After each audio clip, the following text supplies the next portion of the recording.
Bugün Olifestdə mən də var idim. Olive tərəfindən təşkil olunan bu tədbirdə fərqli brendlər öz məhsullarını təqdim edirdi. Hər stenddə ayrıca enerji var idi. Qurban məhsulları ilə bir araya gəlmək məni ayrıca sevindirdi. Məni Instagramdan izləyənlər bilir ki, qurban məhsullarını illərdir istifadə edirəm. Həm keyfiyyətini, həm də verdiyi fresh hissi həqiqətən sevirəm. Burada müxtəlif məhsullarla tanış olmaq, həm də əylənmək mümkündür. Gün ərzində oyunlar, challenge'lar, lotereyalar və hədiyyəli yarışlar keçirilirdi. Düzü pastel firmasının məhsullarını heç vaxt istifadə etməmişəm, amma stenddə görəndə yaxınlaşıb testerlərinə baxmaq qərarına gəldim.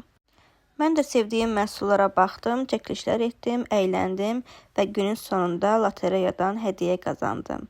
Atmosfer həqiqətən çox fresh və pozitiv idi. Ən sevdiyim hissə isə insanların enerjisi oldu.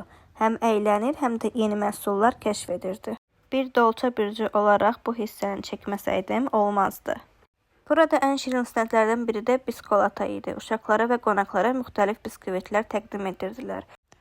Bu qaqaş isə pozitiv enerjisi ilə hər kəsi əyləndirməklə məşğul idi. Məni ən çox əyləndirən oyunlardan biri isə bu kartlar oldu. Çünki günlük həyatda da dostlarımla birlikdə bu kartları oynayırıq. Bu günümü bu cür dəyərləndirdim. Atmosfer həqiqətən çox fresh və pozitiv idi. Günün ən gözəl hissəsi isə hədiyyələr oldu. Bəzilərini oyunlarda qazandım, bəziləri isə brendlər tərəfindən hədiyyə edildi. Sağ olun, hələlik.